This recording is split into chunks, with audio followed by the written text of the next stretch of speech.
Maka seharusnya kita tidak berpatokan kepada keberanian Eliezer saja.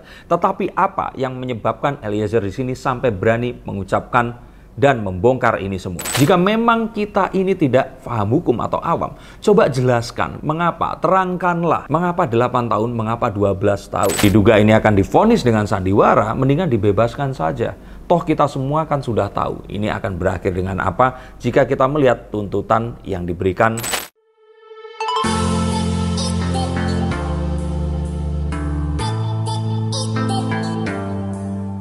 Halo Sainsikers, kembali berjumpa bersama saya Denny Darko. Tidak ada yang namanya misteri, yang ada adalah tanda-tanda yang kita semua coba untuk mengerti. Saya kira seluruh Indonesia saat ini sedang berkabung.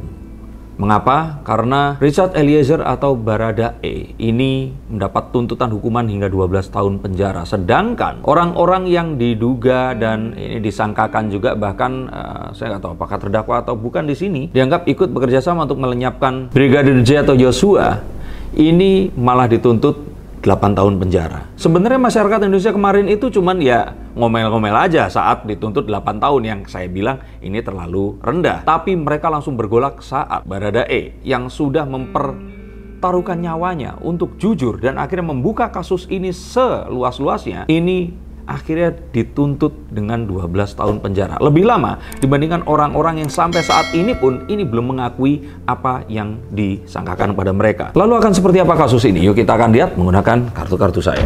Saya melihat bahwa apa yang terjadi ini, semua orang di sini itu dalam posisi yang terancam. Mengapa terancam? Kita tidak bisa memisahkan ya kasus antara pembunuhan dengan kasus dugaan ada uang yang diletakkan atau ditaruh di rekening atas nama Brigadir J ini tadi. Tidak tanggung-tanggung, konon jumlahnya adalah 100 triliun. Kebayang uang sebesar itu kalau dibeliin lato-lato kira-kira akan dapat berapa banyak? Ini pasti kalaupun seandainya pun ada dan itu dialamatkan kepada Ferdy Sambo sekalipun, nggak mungkin ini uang untuk dia sendiri. 100 triliun. Bayangkan siapa saja yang akan ada di belakang uang itu. Maka inilah yang sebenarnya ditakuti. Karena jika ternyata Baradae ini mengaku disuruh oleh Ferdy Sambo, apakah tidak juga menutup kemungkinan jangan-jangan Ferdy Sambo pun dalam tanda kutip disuruh juga oleh, teruskan sendiri kalimatnya. Maka saya pikir masuk akal kalau ternyata orang-orang ini mungkin saja bukan karena mereka ini tamak atau apa di titik sekarang ini, tapi karena mereka ketakutan. Walaupun itu, masyarakat di sini tuh tidak bisa menerima dan nggak bisa move on karena ini bukan tahun 1998. Semua hasil persidangan ini bisa diakses dan orang-orang seakan-akan mengikuti ini lebih daripada mengikuti episode-episode di Ikatan Cinta. Bagaimana dugaan adanya tukang siomay yang lewat, petasan yang dinyalakan untuk menyarukan dengan suara tembakan, dan hal-hal yang terjadi baik di Jawa Tengah maupun di Jakarta yang ada di dua tempat. Maka saya katakan seharusnya orang-orang yang ada di ruang sidang itu paham dan sadar betapa besar magnitudo dari kasus ini tadi dan bagaimana seluruh mata masyarakat Indonesia itu memandang kepada putusan dan juga tuntutan yang telah diberikan. Saya melihat bahwa kasus ini terbuka karena keberanian, ya saya bilang keberanian, tapi dorongan yang terus kemudian mendorong si Richard Eliezer ini tadi akhirnya mengaku bahwa tidak terjadi tembak-menembak dan ada sebuah tembakan eksekusi di sini. Walaupun itu belum diakui, disuruh atau diinstruksikan oleh Ferdy Sambo dan para anak buahnya ini tadi. Dan bagaimana motif yang terjadi yang masih diarahkan kepada motif asusila yang tetap tidak masuk akal hingga detik ini. Maka seharusnya kita tidak berpatokan kepada keberanian Eliezer saja. Tetapi apa yang menyebabkan Eliezer di sini sampai berani mengucapkan dan membongkar ini semua? Kalau saya katakan di sini apa itu, ya saya bilang ini adalah bagaimana netizen Indonesia itu kembali dan kembali lagi menekan apapun yang ada untuk agar ini semua terjadi dan dibongkar. Karena ketakutan orang-orang yang di dalamnya ini tadi, jika ternyata nanti dia harus, kalau saya kira sanksi sosial yang akan lebih besar saat dia ini melindungi atau menyembunyikan sesuatu yang ternyata adalah satu hal yang jahat, melanggar hukum, dan memikirkan bagaimana orang-orang di sekitarnya nanti akan dialamatkan dengan apa yang disangkakan kepada dia ini tadi. Dan kalau tidak salah, padahal sudah diiming-iming uang sebesar 1 atau 5 miliar untuk tutup mulut dan dipastikan tidak akan terseret dalam kasus ini. Tapi tentu saja, sekali lagi kita disuguhkan oleh sesuatu yang ya kita diminta untuk mengikuti saja ini semua. Sampai akhirnya nanti mungkin ada desakan dari netizen, orang-orang yang akhirnya nekat mencoba untuk membongkar itu, dan terbongkarlah apa yang sekarang terjadi.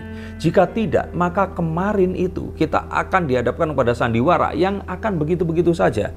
Ini tidak tanggung-tanggung. Ada sekitar 90-an polisi yang terus kemudian tertarik ke dalam kasus ini tadi, baik dari tingkat paling rendah hingga ke paling tinggi. Dan mereka semua ini terancam kehilangan karir dan dipenjarakan karena dianggap menghalangi penyelidikan dan mengubah TKP serta menghilangkan barang bukti. Sehingga mohon tidak lupa bahwa ini adalah kasus terbesar yang pernah ada melibatkan oknum kepolisian dalam jumlah yang ini tidak kira-kira. Maka betul, memang kita harus tetap mengawasi ini tadi. Jangan sampai lepas. Dan netizen di sini diharapkan terus ada dan ikut untuk memberikan pendapat mereka. Please do your magic. Walaupun kita harus tetap mendorong kepada, mungkin saja kalau saya bilang di sini Pak Presiden, juga kepada mungkin Kejaksaan Agung di sini untuk terus melihat dan mengurai lagi kenapa keputusan itu diberikan. Jika memang kita ini tidak paham hukum atau awam, coba jelaskan mengapa, terangkanlah mengapa 8 tahun, mengapa 12 tahun. Karena jika kita mengikuti apa yang terjadi, maka kita akan tahu bahwa biasanya tuntutan ini akan lebih tinggi dibandingkan vonis yang akan diberikan. Yang artinya vonisnya ini akan lebih sebentar. Apa yang akan terjadi nanti? Dan kira-kira hakim akan tergugah hatinya atau tidak, sehingga akan memberikan satu sense keadilan yang sama seperti yang diharapkan oleh masyarakat. Nah, kembali lagi tadi, kalau saya kira di sini, kalau kita melihat bahwa Eliezer ini disuruh, saya pun memiliki keyakinan bahwa ya, Ferdy Sambo ini bukanlah orang yang menentukan semuanya ada di dia saja. Tetapi ada orang-orang lain yang saya pikir di sini, mohon maaf, saya duga ini masih dilindungi walaupun dia tidak menginginkan pembunuhan ini terjadi. Ini adalah orang-orang yang jika nanti sang juru kunci ini bernyanyi, ini adalah orang-orang yang akan terkena dan terimbas secara nyata dan langsung. Dan ini akan melibatkan orang-orang dengan nama baik yang mungkin saja tidak pernah memiliki catatan kejahatan di dalamnya. Tetapi bayangkan uang sebanyak 100 triliun. Mungkin ikut memiliki atau ada di sekitarnya. Dan ini mungkin akan bisa memberikan magnitudo yang lebih besar dibandingkan 90 lebih oknum polisi yang terjerat kasus ini. Kebayangkan. Tapi terus lalu apa? Selain mengawasi jalannya sidang, kalau menurut saya kunci dari semuanya ini adalah di Ibu PC. Nah, jika ancaman tuntutan ini besar kepada Ibu PC, ini malah mungkin akan bisa menguak kasus ini seluas-luasnya. Memang betul, Ferdy Sambo dituntut dengan seumur hidup. Tetapi sepertinya seseorang di titik seorang Ferdy Sambo ini akan lebih mementingkan orang-orang yang dia sayangi dibandingkan dirinya sendiri. Saya sempat berpikir, jika ternyata tuntutan kepada Putri Chandrawati ini yang malah akan tinggi, maka sangat memungkinkan kasus ini akan terbuka dan terkuak seluas-luasnya karena ingin melindungi PC ini tadi. Maka saya heran mengapa strategi ini tidak dilakukan. Karena jelas di salah satu alasannya mengapa akhirnya dia mengaku ini adalah karena takut Putri Chandrawati dan orang-orang di sekelilingnya ini akan ditersangkakan. Maka kembali lagi ke kartu sebelumnya bahwa siapa tahu di sini jangan-jangan Ferdy Sambo pun ini adalah versi lain dari Eliezer dengan satu tingkat yang mungkin lebih besar dan lebih tinggi di atas sana. Maka semuanya kembali ke kita lagi akhirnya. Mau diam saja atau kita suarakan, kita awasi terus dan kita sama-sama ikut untuk menguak ini semua. Tidak demi diri kita, tetapi demi anak cucu kita kelak agar mereka bisa hidup di sebuah negara, sebuah kondisi dan keadaan akan jauh lebih baik. Di mana kondisi tersebut mungkin tidak terjadi sekarang tetapi bisa dimulai dari hari ini. Maka saya pikir ini semua hanya menyisakan dua hal. Kita awasi ini sampai ini tadi terkuak dan selesai, atau jika tidak ya sudahlah, daripada divonis dengan sandiwara mendingan dibebaskan saja. Daripada nanti diduga ini akan divonis dengan sandiwara, mendingan dibebaskan saja. Toh kita semua kan sudah tahu ini akan berakhir dengan apa jika kita melihat tuntutan yang diberikan ternyata seperti ini. Dan harapannya kasus ini tidak berhenti pada kasus pembunuhannya saja, tetapi juga kasus tentang uang yang melibatkan ini. Karena ini adalah motifnya. And follow the money is the only answer. Terima kasih, sampai jumpa, dan salam.